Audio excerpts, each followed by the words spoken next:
Hello, my name is Michael Weiss, and welcome to Congregation Ocean Reef. I'm proud to serve on the board, the congregation, along with 6 other committed individuals. We are located at the beautiful Ocean Reef Club in Key Largo, Florida. One of the missions of the congregation is to provide continued education to the community, and with this in mind, we are so pleased to present an evening with Louis Schmidt. Before we begin, I would like to thank Rachel Cohen and Carol Levin for their efforts in arranging Louis to present his amazing story. I would also like to thank the Jewish and Christian community here at the Reef, who have come together as one family, representing the shared values found in both Christianity and Judaism. Tonight, we'll hear about Louis's involvement with the legendary filmmaker Steven Spielberg and the Shoah Foundation, housed at the University of Southern California, during his time interviewing survivors of the Holocaust. The Shoah Foundation documented over 50,000 testimonies of survivors from this evil in an effort to be a source of insight and knowledge, so events such as this never occur again. Louis is the winner of 3 Emmys and 4 ACE Awards. He was a former reporter for Look magazine and a senior producer for the National Football League for 33 years, including HBO's hit series Inside the NFL. The presentation starts with a few brief words from Susan Hirschbill, the congregation's president, welcoming Louis. And we also welcome your comments and suggestions, and we look forward to providing you many more interesting talks of interest. Thank you. Louis Schmidt started his career in the 60s as a reporter, that's the 1960s, as a reporter for the Look magazine, and then became an NFL film producer. Mr. Schmidt is the recipient of 3 Emmy Awards, 4 ACE Awards, and the Silver Medal from the International Film and Television Festival of New York. He's been speaking about his work as an interviewer with the Steven Spielberg Shoah Foundation for over 7 years, and we are very pleased to welcome him here to offer his very first presentation in person since COVID. And now I welcome Louis Schmidt.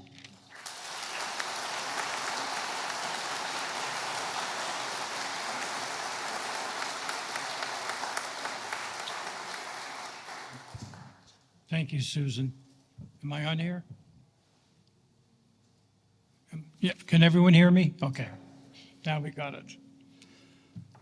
Well, first I'd like to tell you how pleased I am to be here in Ocean Reef, this beautiful environment, and then to top it off, to be able to speak at your new chapel, which is very, very impressive. So I'm a very happy man to be invited to do so. And I'm proud to be the inaugural speaker in the new speaker series. Before I begin, I'd just like to thank the committee that put this together with all the details and dealing with me. And then I also want to thank my cousins Ruth and Leonard Perfido for making the committee aware of me, of my presence. I'm fairly certain most of you know what the Shoah Foundation is. But for those who do not, there's no one better to explain it than its creator, Steven Spielberg. Making Schindler's List was an experience that truly changed my life. Filming just outside the gates of Auschwitz-Birkenau, I realized that had I been standing on that exact spot at a different point in time, I more than likely would have been killed too. I remember talking to a lot of survivors during the production. How did you survive? By miracle. It was one of the first moments that made me realize that there were many, many stories that needed to be told. That's how the Shoah Foundation began. It began, I guess, my wanting to continue Schindler's List. It was a tremendous undertaking. There were thousands of people all over the world who came together to collect the 52,000 survivor testimonies. Je mène une interview de Madame Annie Abelansky. The location is London, England. Henryk Mandelbaum, w języku polskim. Malka de Hausmann. The original collection was taken in 56 countries in 32 languages. The survivors gave us their testimony so that we would tell the world and educate future generations. I'm at an age where I don't know how much longer I'll be here. I felt it's important that it's not forgotten.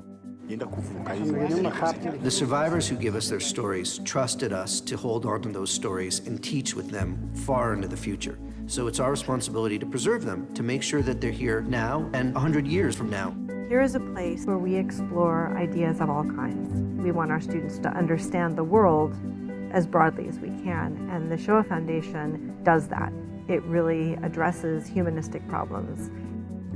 From a research perspective, this is an unbelievable tool, thinking not only about our own scholarship, not only about what we can accomplish here at USC, but what we can put out there in the world.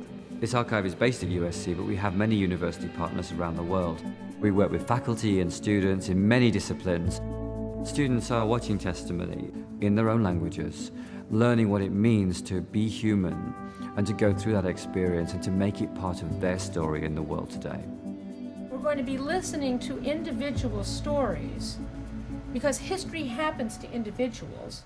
Two little boys came in and they were looking at my father, just staring at him. The one said, well, we were told when you look a Jew in the eye, you can see the devil in there. He says, I just wanted to see if that's true. A little 8-year-old kid. Genocides have not stopped since the Holocaust. It's really important to expand the archive with new content. We're now collecting testimony from a variety of different genocides that have taken place in recent history. We really can't compare human suffering, but the causes and consequences of violent and genocidal societies we need to understand better and deeper. All these examples of intolerance and racial hatred have to be taught. So the young people, the next generation, will never allow this to ever happen again. Young people are forming who they want to be. They're developing their identity. They're figuring out what they think about things, how they should be behaving. I always feel guilty, like if something happens to someone else and I just sit by and watch because I don't want to get involved. And I think it's important that you do get involved. There will be occasions when we have to make the choice. Are we bystanders or do we act? Our attitudes really do matter to the way in which the world works.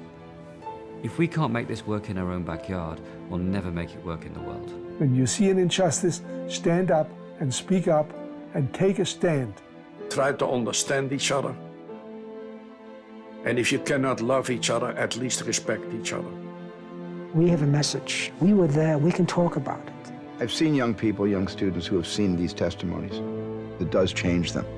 And that always gives me hope that the more we get this out into the world, thousands and someday millions of young people will be in some way changed by this.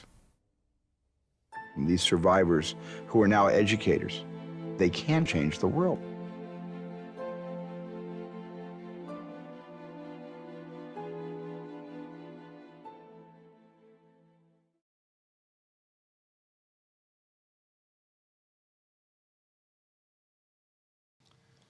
Steven Spielberg is a man who certainly knows how to tell a story.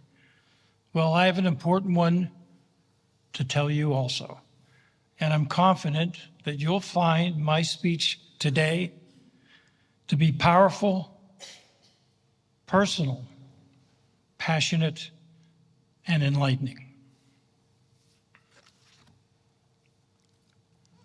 There is great power in remembrance. And that is at the very root of Steven Spielberg's extraordinary project, the Shoah Foundation, which videotaped and archived and indexed precious and unfortunately diminishing Holocaust stories in the mid-1990s. I consider myself privileged to have been chosen to participate in this historic and unprecedented mission. as an extremely well-trained rescuer of history, doing what we all refer to as holy work, members of a small army of interviewers sent around the globe. What you are about to hear is the untold story of how these stories were told. Steven Spielberg has described his creation of the Shoah Foundation as the most important work of his entire professional career. Well, I feel exactly the same way about myself. I've had a long career in journalism that has enabled me to meet and interview many celebrated people. But nothing I've accomplished in my life has given me more satisfaction, more value than working on behalf of the Shoah Foundation. I want to be clear that my talk today is about my own personal experience. I'm not a Holocaust scholar, nor am I an official of the Shoah Foundation. But I was part of a well-oiled, incredibly efficient organization that attempted a task that had never before been accomplished. That task was to procure and secure eyewitness testimonies about the heroes and heroines of the Holocaust, to preserve history by putting a human face on the genocide of a people whose only crime was being born Jewish. And it had to be done quickly because the clock was ticking. Time was running out. Recalling the past can often transform the future, and thus the foundation is dedicated to keeping their stories alive in order to inspire citizens and their leaders to confront identity-based hate, prevent genocide of any kind, and promote human dignity in a world, as we are all too aware, is ever changing. This was a resolute commitment to Holocaust history, and it was the survivors who would serve as history's best teachers. By the end of the project, the foundation had taped 55,000 interviews, conducted in 65 countries, 43 different languages, and now is the largest digital collection of visual history in the world.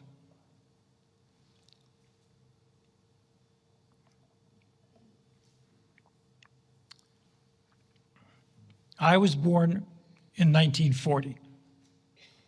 I am a child of World War II, and at an early age was keenly aware of its existence.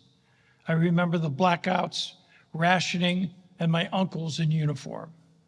My two most vivid memories are of my father, who was an air raid warden, putting on his white civil defense helmet and belt while leaving our house in the black of night. I would sit in the dark with my grandfather, lights out, shades drawn, and wait for the all-clear siren to herald my father's safe return. My other indelible remembrance of the war was a terrible fear of Japanese soldiers. I had once seen a magazine photo of one holding his saber aloft in the act of decapitating a prisoner of war. Many mornings, I was afraid to get out of bed and look out my window because I was certain I would see Japanese soldiers goose-stepping down the wide boulevard outside my bedroom window. At my young age, I had confused the Axis powers and mistakenly consigned the goose step to Japan instead of Germany. To make matters even more frightening for me, the Japanese even looked different. In one of the ironies,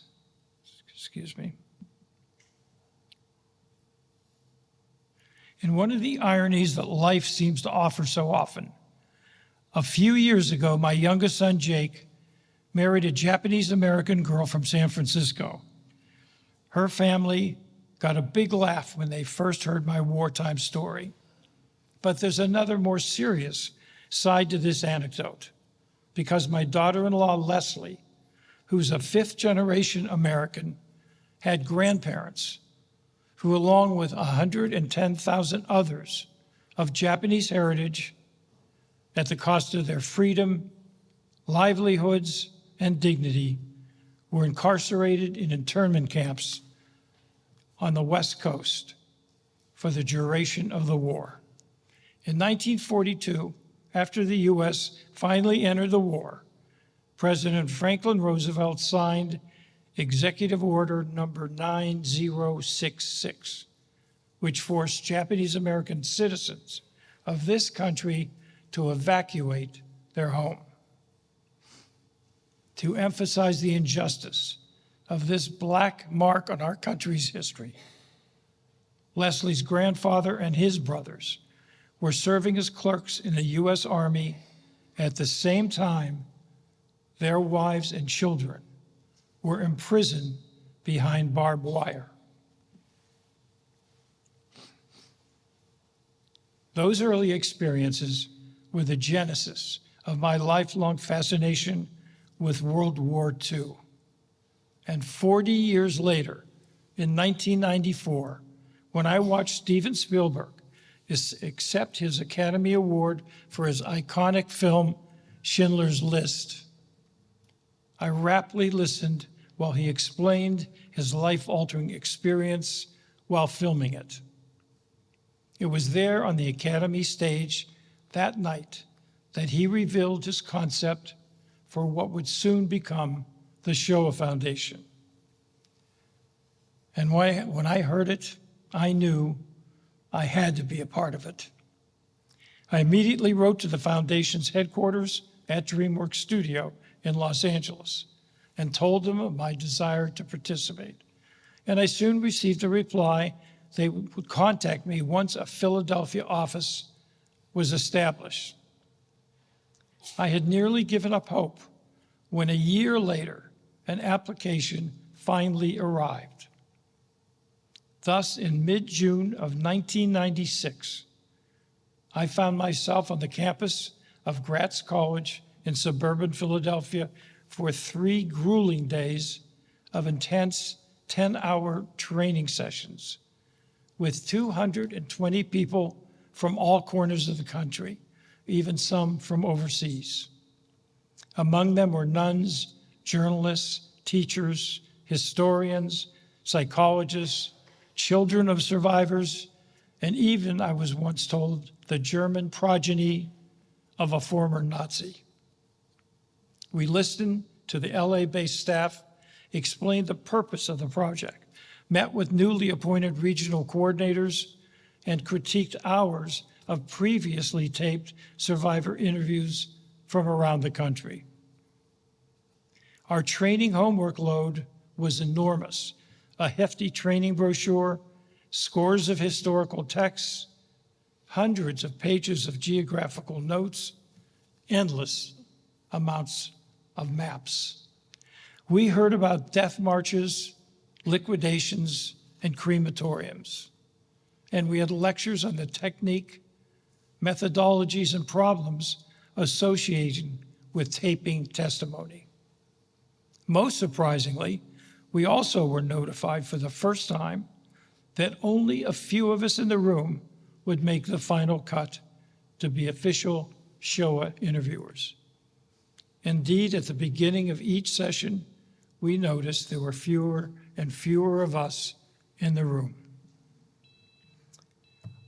On the final day of our training, we each sat across from an actual survivor and conducted a mock interview based on their individual experience, which was then graded and analyzed by Shoah staff members back at Spielberg's DreamWorks in Los Angeles.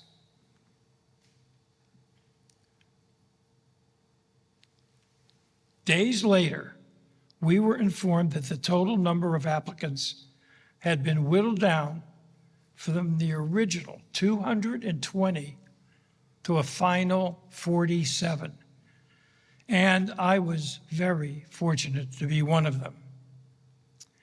Another unforeseen component of this comprehensive training was learning to conduct the actual interview itself.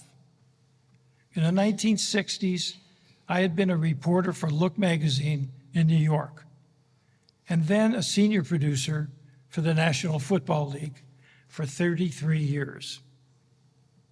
During this time, I interviewed literally hundreds of athletes and celebrities, and I thought after all my experience as a professional in the field that I certainly knew what I was doing, but I was very wrong. There's a rigid protocol for official documentary filmmaking and interviewing that is different from all other, and any slight deviation from it could invalidate the final result. Among our myriad rules, during an interview, we had to sit completely still, no nonverbal communication, and hardest of all, no reaction to anything we might hear. We had to be detached with no displays of emotion, no touching, no interruption, no visible response to some of the worst stories a survivor could describe. We were to be a blank slate, waiting to be written. We learned to patiently endure long silences. We learned to listen without showing pity, and we learned how to let our subject cry with dignity. What's more, we had to listen without crying ourselves. We learned to put our personal feelings in a metaphorical box that would only be opened much later after the interview had ended. We were being asked to create a document that would stand the scrutiny of time, and because of this, the interview room was virtually a vacuum. We wore sensitive lapel mics and were severely downgraded on any extraneous sound we as interviewers might inadvertently make. The show staff viewed and analyzed each interview after they were shipped to LA. For example, I received an evaluation about a year into my service that read, "You are a strong interviewer, but you could be a great one." Then it listed explicit suggestions for my future improvement. During our interviews, we would act as guides for these painful personal journeys through darkness. Many survivors had never talked about their experience, and many decided to speak while they still could, so their children and the world could know what took place. Our job, let them tell their story their own way, then dig even deeper. If a survivor made a factual error, we were not to correct them, but at interview's end, gently suggest they rethink specific dates or places that we knew to be accurate. We relied on our extensive research to spur a memory or suggest another fact that we had learned, but the elderly person across from us may have forgotten due to the cobwebs of time.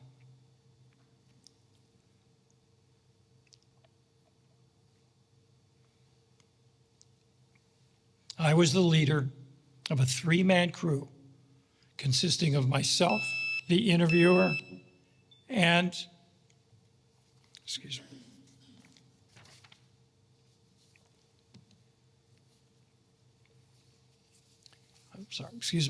and an assistant that stayed outside the interview area to ensure there would be no interruptions.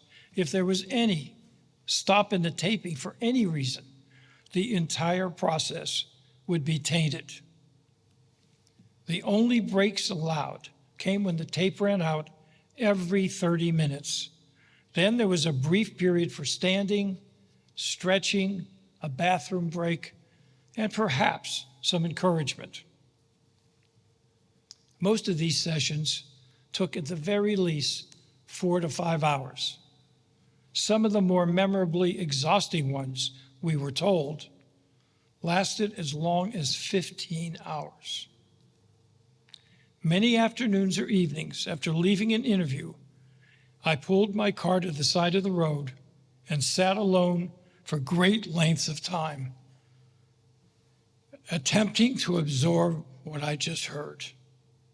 I should note here that the Institute did provide psychological support for any of us that needed it.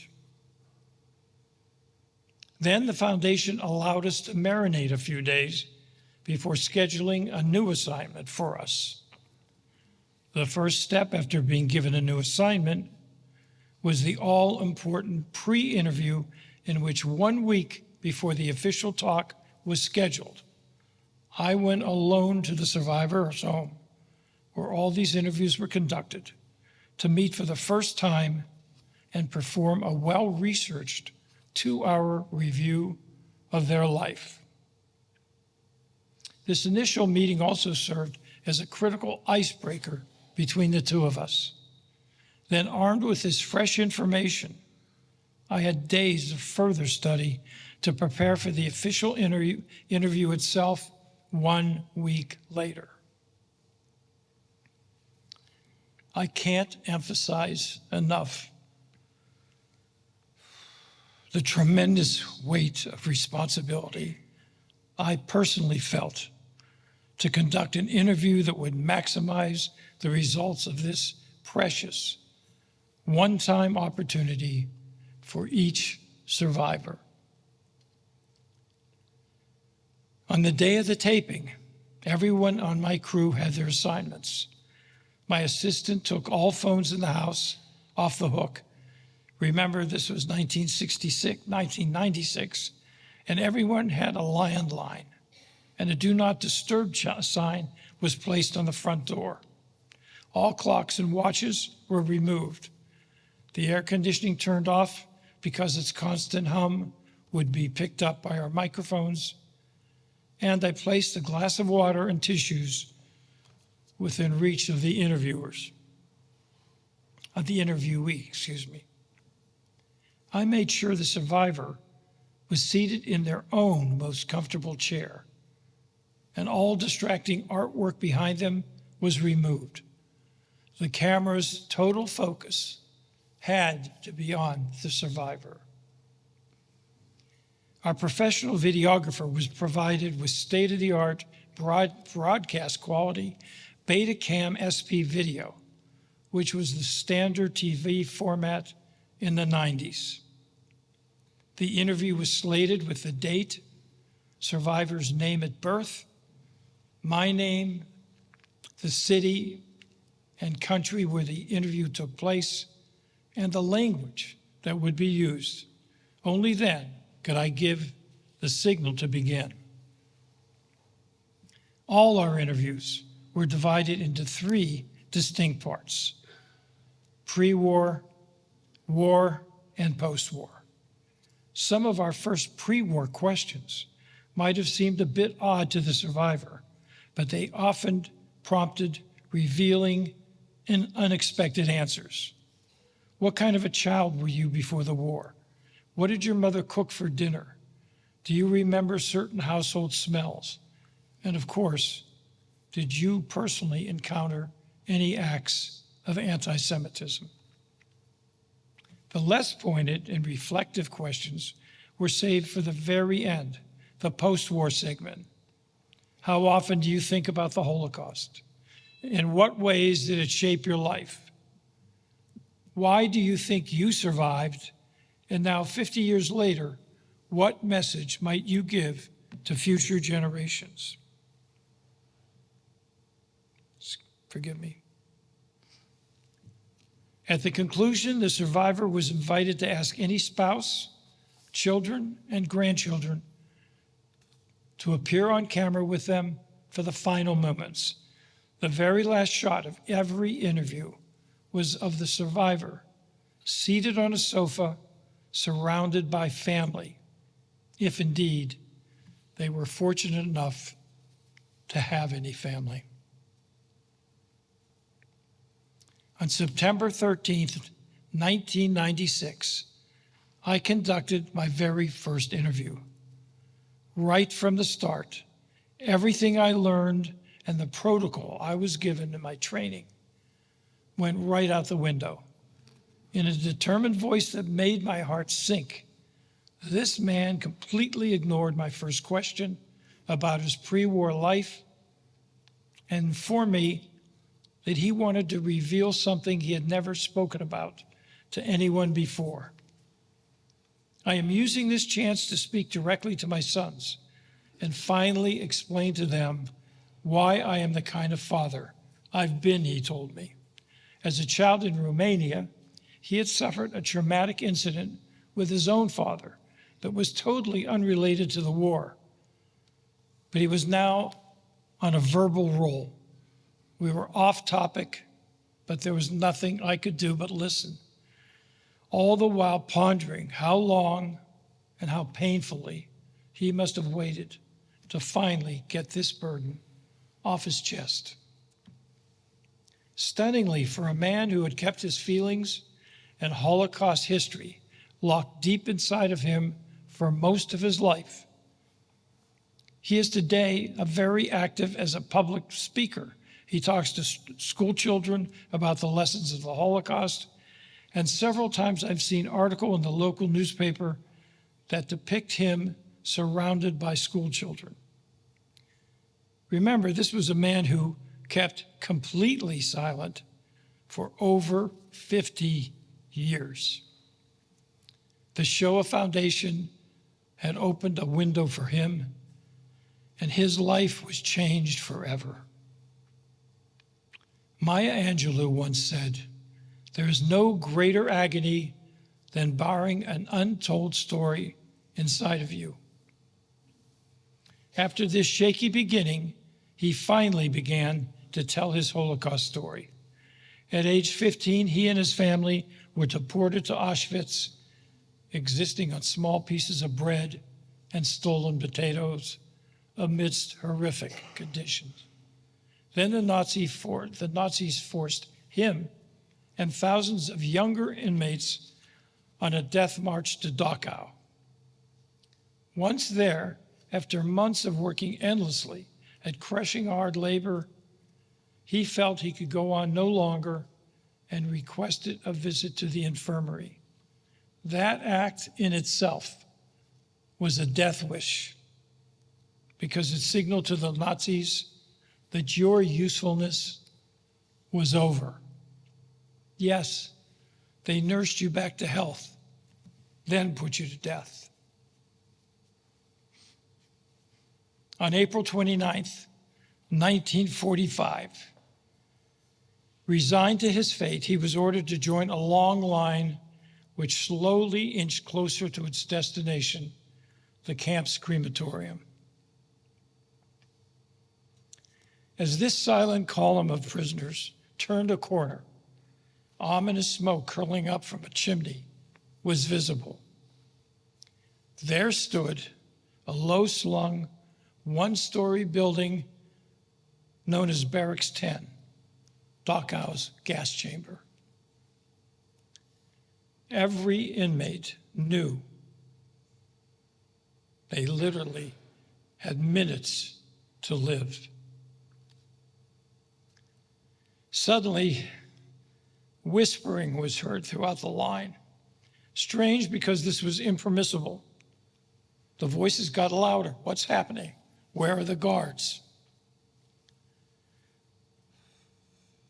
Soon, jeeps with 5-pointed white stars painted on their doors rumbled into camps amid excited shouts of Americans. The Americans are finally here.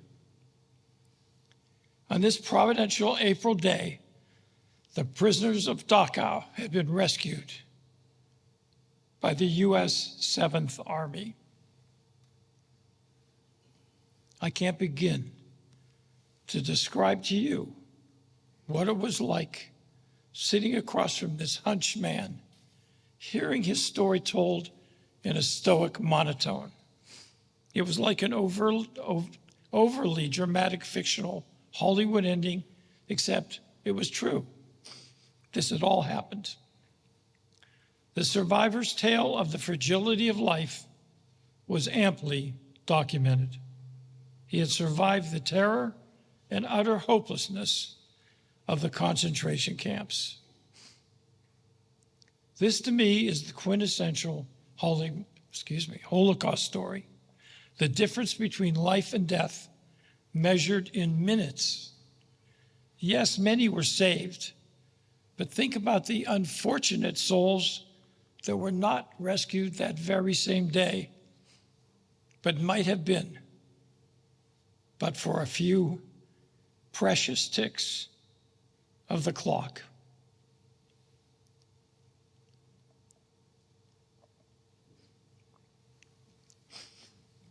Another interview I conducted weeks later involved an aged, rail-thin woman who was dying of cancer. She had been born in Minsk and taken to Auschwitz, where she survived. After the war, she began a lengthy search for her husband, who had been forced to fight on the Russian front against his will. It was rumored he was imprisoned in a Soviet gulag. It took this woman years of an epic journey, traveling throughout Russia to finally locate him, then bribe her way to his cell. Barely recognizable, he begged her to leave and forget him, because though barely still alive, he felt he was already dead. She sorrowfully departed and never saw him again. Still, another interview was with an Austrian woman who survived because of the famed Kindertransport, which was a rescue mission that saved 10,000 Jewish children just before the start of the war. In 1939, at the age of 6, she stood on a rail platform in Vienna and bid her parents goodbye for the final time. When the war finally began, Germany stopped all child transports to Great Britain. No more Jewish children could be extracted from harm's way. 50 years later, in 1989, there was a well-attended Kindertransport reunion at Prince Albert Hall in London. The now adult former refugees came from all over the world and gratefully rejoiced. As an aside, after a lecture I gave at a synagogue several years ago, 2 women approached and told me that each of them had survived the Holocaust because of the Kindertransports. Interestingly, they had never met until that moment.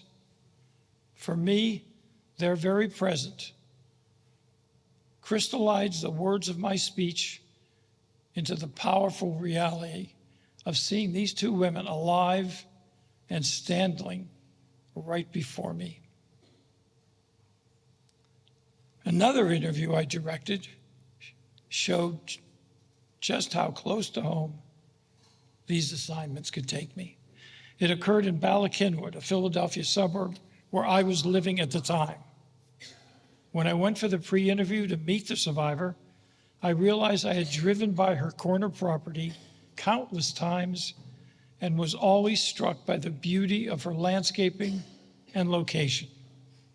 She had been born in Königsberg, Germany, and deported with her mother and sister to the Kovno ghetto. Eventually, the 2 sisters, because they were young and could be used for labor, were taken to the Stutthof concentration camp in a secluded, wet, wooded area near the city of Danzig.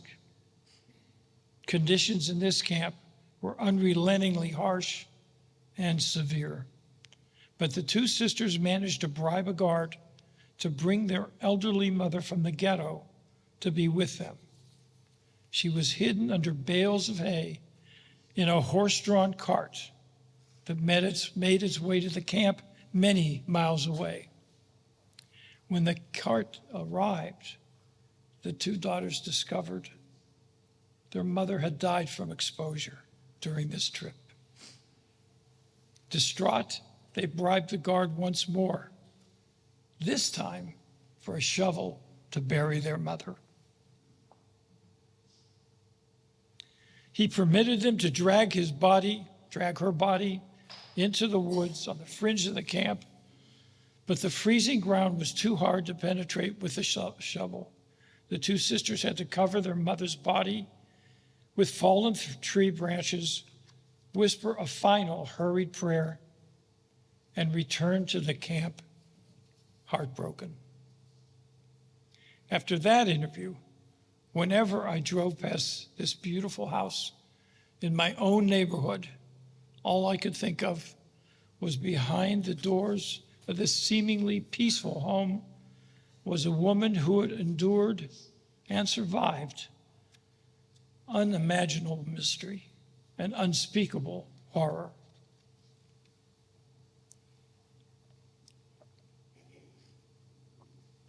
Just a few miscellaneous points of interest I'd like to share with you before I finish.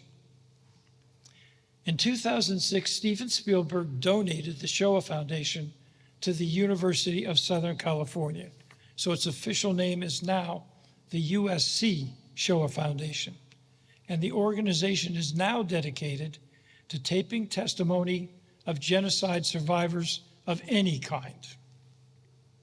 And for those that may not be aware,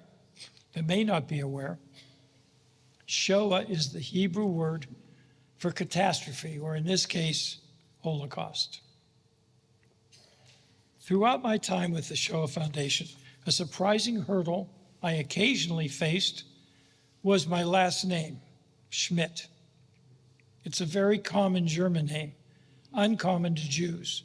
So several of my survivors told me it made them uncomfortable, for it evoked names that they had heard in the camps, and were warily relieved when I assured them I was indeed Jewish. Additionally, during the war, there were Jews who were so thoroughly German, they thought Nazi policies wouldn't affect them. In their minds, they were German first, Jews second. Many fought as officers for Germany in World War I and could not believe the country they loved and risked their lives for could ever turn on them.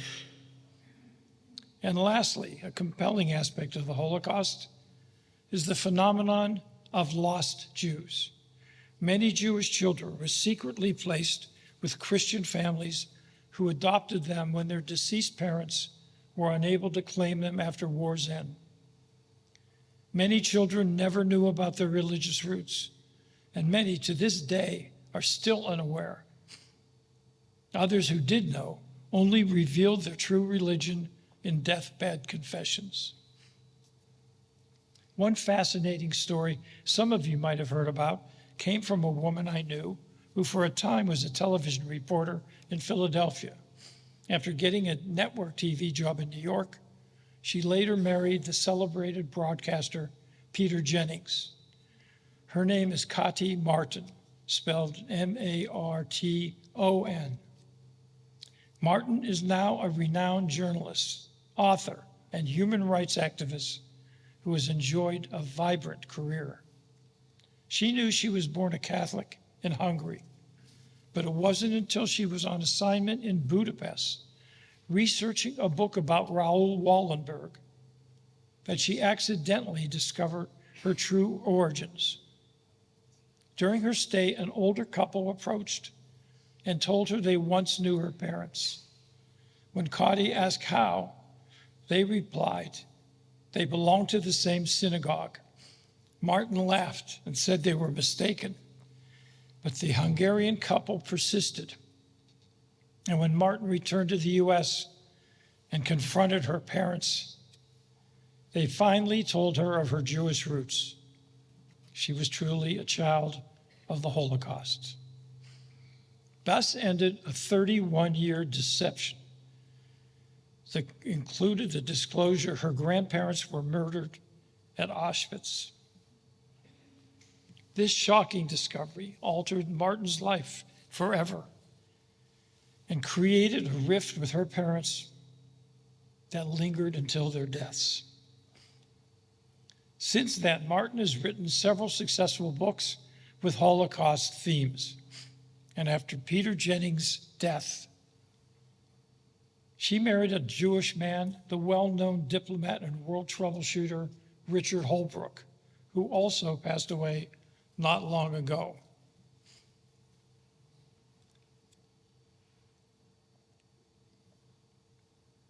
After the war, there was a well-worn adage that stated, many born as Jews arrive in the United States as Protestants. An infamous example of this is former Secretary of State Madeleine Albright, who was allegedly unaware of her family's Jewishness until she was 59 when she was vetted for Bill Clinton's administration. She also learned that more than a dozen members of her family, including 3 grandparents, had perished in the Holocaust. Now for a more current story about another U.S. Secretary of State.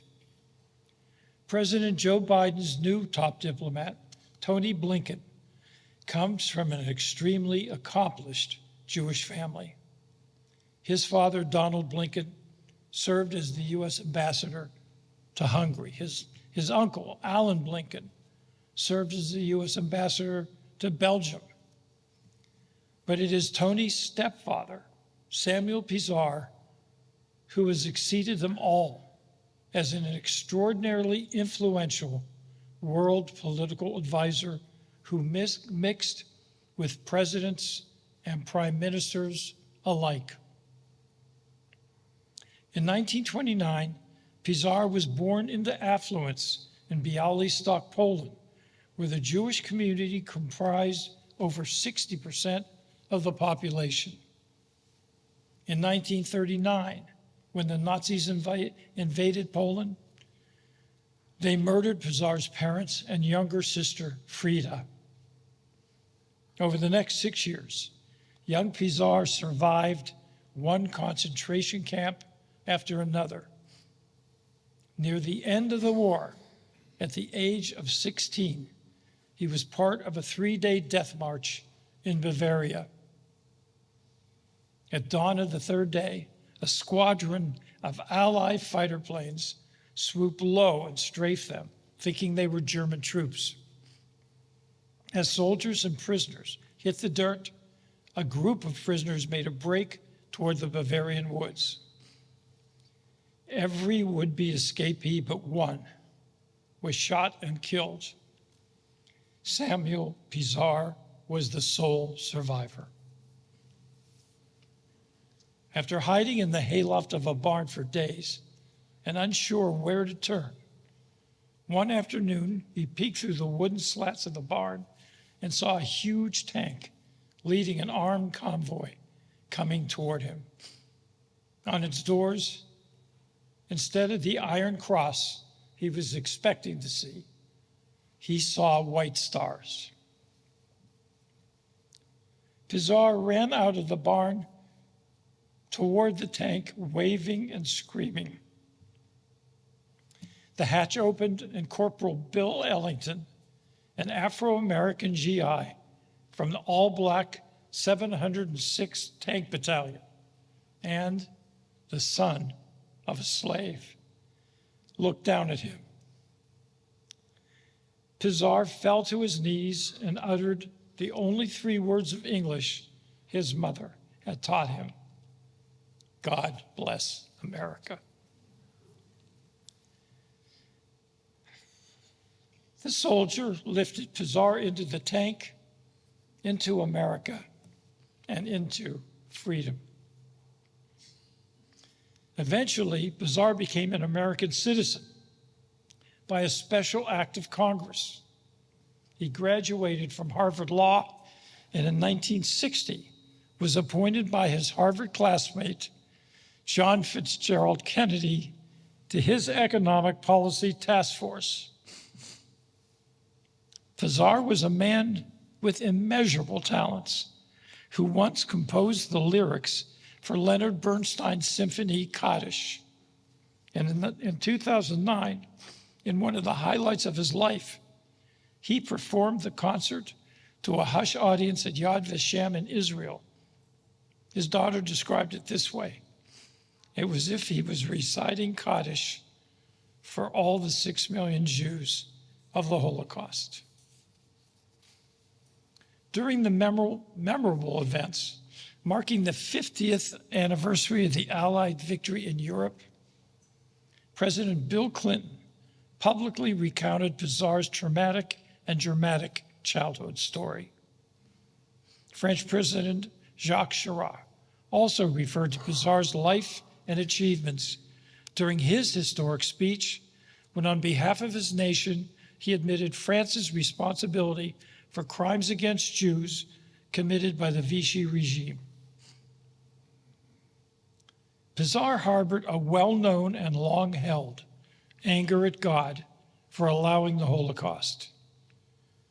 Despite this, before his death in July of 2015, he publicly stated, "I can never forget that the victims of the Shoah died with God's names on their lips. I know, for I was there, and I heard their final prayers with my own ears, and I cannot betray them by playing lightly with their faith or my doubts." Fazar added, "The Holocaust is an all too real warning to mankind, for it has revealed, as have more recent genocides, that man is still capable of the worst as of the best, of hatred as of love, of madness as of genius, and that the unthinkable still remains possible." These are not pleasant stories, but if you're Jewish, they are our stories, and they must continue to be told, especially with the recent churn of rising extremism, hate crimes, and anti-Semitism. Holocaust education has never been more urgent, and our message must move faster than misinformation. I recently found a quote by Rod Serling, the creator of the long-lasting and iconic TV show, The Twilight Zone. Before his death in 1975, Serling, who was Jewish, wrote, "All the Dachau's must remain standing. The Dachau's, the Belsens, the Buchenwalds, the Auschwitzes, all of them, they must remain standing because they were a monument to a moment in time when some men decided to turn the earth into a graveyard. Into it, they shoveled all their reason, their logic, their knowledge, but worst of all, their conscience. And the moment we forget this, the moment we cease to be haunted by its remembrance, then we become the gravediggers." Over 1/2 of remaining survivors worldwide have died in the last 5 years, and their stories must not die with them. Elie Wiesel said, "Whoever hears a witness becomes a witness in turn, and therefore can become a voice for memory."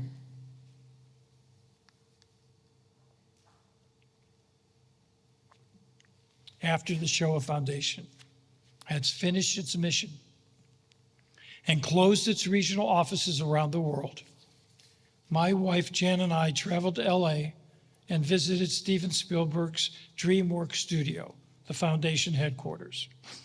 We were given a VIP tour and brought in front of the enormous master computer nicknamed Bubby. It was because of this recently refined technology that archiving the 55,000 survivor interviews was even possible.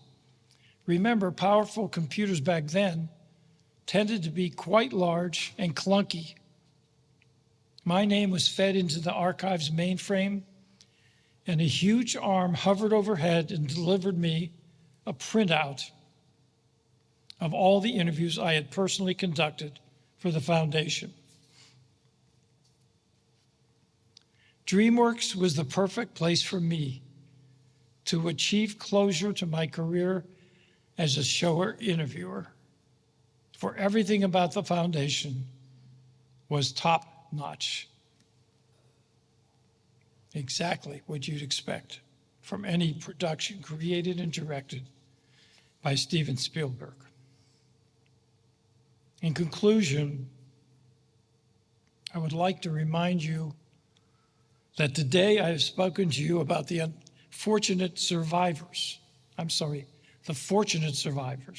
not the 6 million victims of Nazi atrocities. So I'll end my talk appropriately with the watchwords of Holocaust education.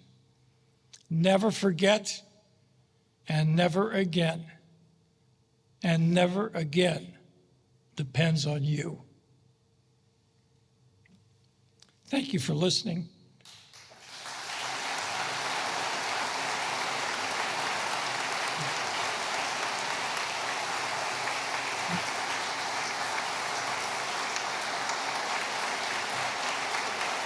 Thank you.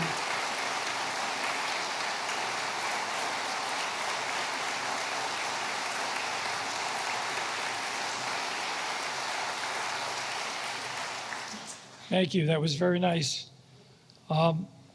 Before I take questions, if any of you in the audience found value in my presentation, please share my contact information with any group or institution that you think might be interested, for I depend solely on recommendations from my audience members. And I'll be happy to answer any questions as best I can. And anybody? Wait a minute, there's a microphone that will come over to you. I should have mentioned that.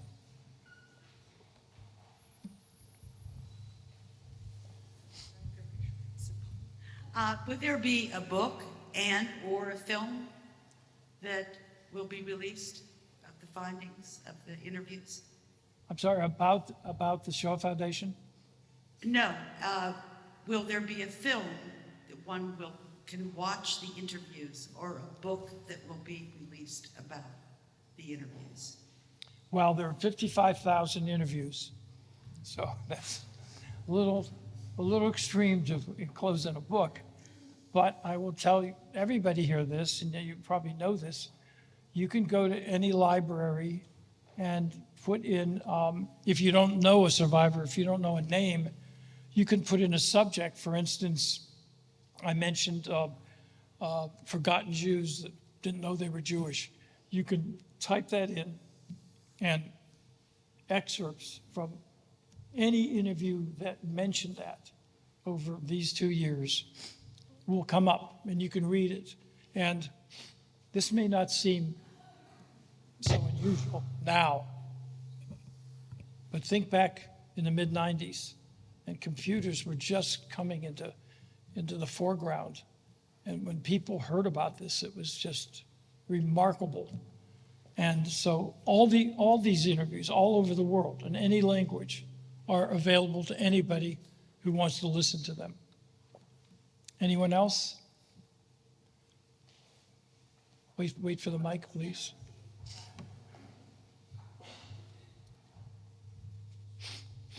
I actually have two questions. First of all, your appropriate emotions about what you talked about. You said that you needed to have those under control. And tonight, you emoted for all of us here, and understandably. How did you yourself control that in the interviews? And my second question would be, how do you get somebody to talk who has had this horrible trauma to them and doesn't want to talk about it? Wait, that was somebody who did not want to talk about it. Well, if they agreed to be interviewed, whether they wanted to or not, they were going to be they were going to talk about it unless they walked out of the interview room, which we couldn't do anything. But yeah, a lot of people didn't want to talk and were elderly and ready to go to their graves without saying anything. And many, many times it was their children. It's like during World War II, and anybody's children would say, my uncle or my dad would never talk about the war. I asked him, but he wouldn't tell me. And they probably went to their graves, and their children might have gained some very significant knowledge if they had. To answer the second part of your question about my emotions, I've given a lot of these talks. I never know when I'm going to get emotional, and I guess I did today. I hope that didn't bother anyone. But I can never tell. And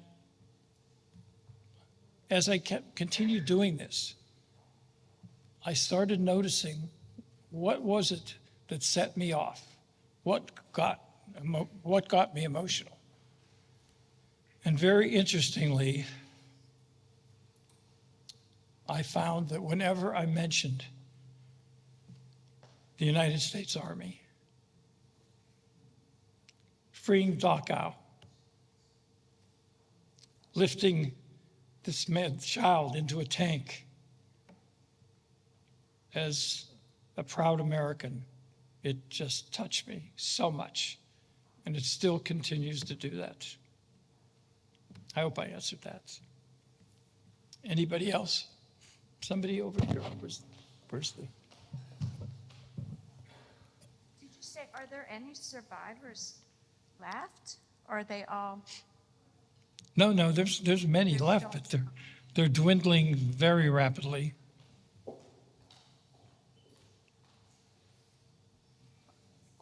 Two or 3 years ago, 60 Minutes did several interviews on a show. They talked about the Shoah Foundation, and then they talked about survivors and interviewed survivors on the show. In other words, there were maybe 8 or 10 of them that were interviewed.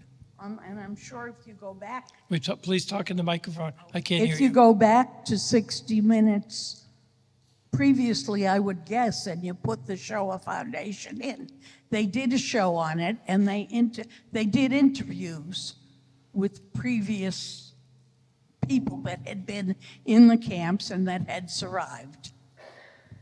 Well, yeah, I mean, there's no dearth of information about the Holocaust, and there is the Shoah Foundation itself has done several award-winning films, documentaries, based on things that people said about the Holocaust.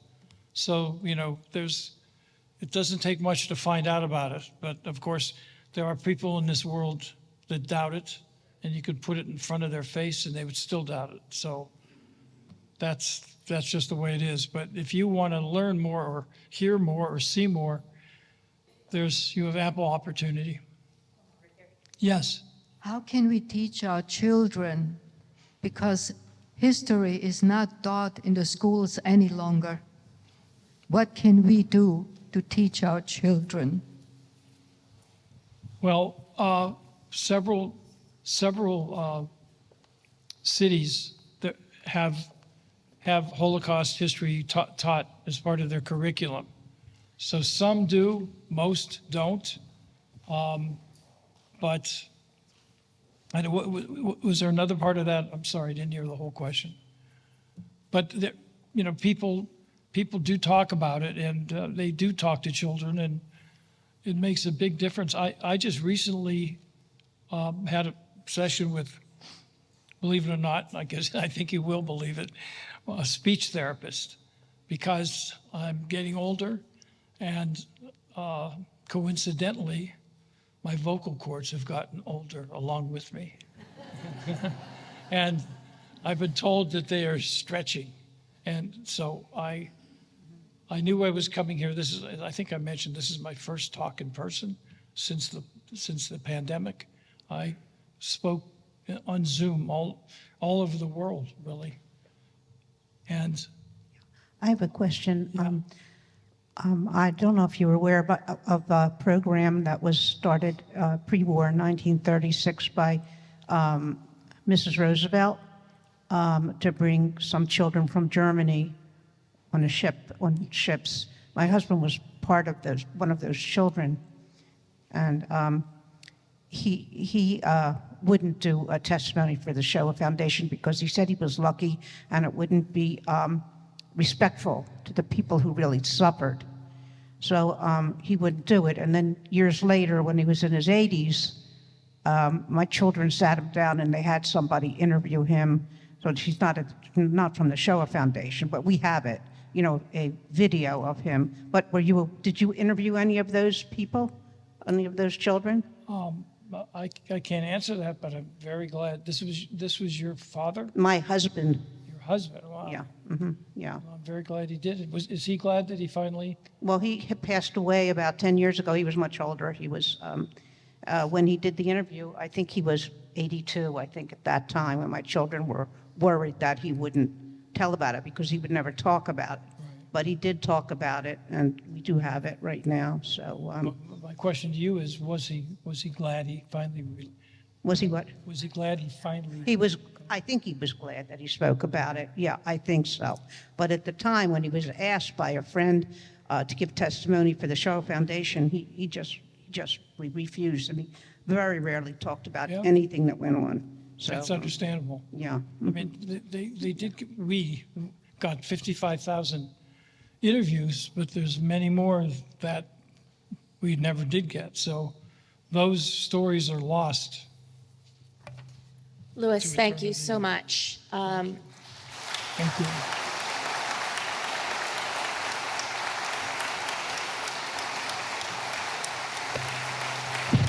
It's hard to tell your story. Excuse me. I'm going to ask Bob Henley to come up and just say a few words in closing, after which I hope you'll join us for a cocktail and a little nibble outside. Or as we say, a little nosh. I'm going to go sit back. Thank you.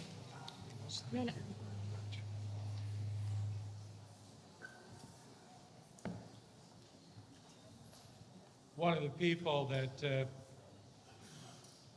Jane and I were privileged to have an acquaintance with in Sun Valley in our years there was Melvin Schwartz. Melvin was a Nobel laureate in physics. I went to the Nobel Museum in Stockholm and found his picture there. And the story, he discovered the decay of the neutrino.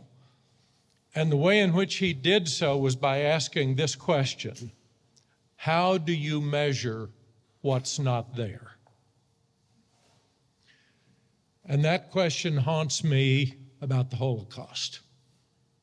How do you measure the missing voices of 6 million Jews who lost their lives? And how would you measure what's not there if these stories were not captured? And how grateful we are to Mr. Schmidt and to Steven Spielberg and the Shoah Foundation for the incredible work that they've done. I want to thank the leaders of Congregation Ocean Reef. Would you join me in thanking them?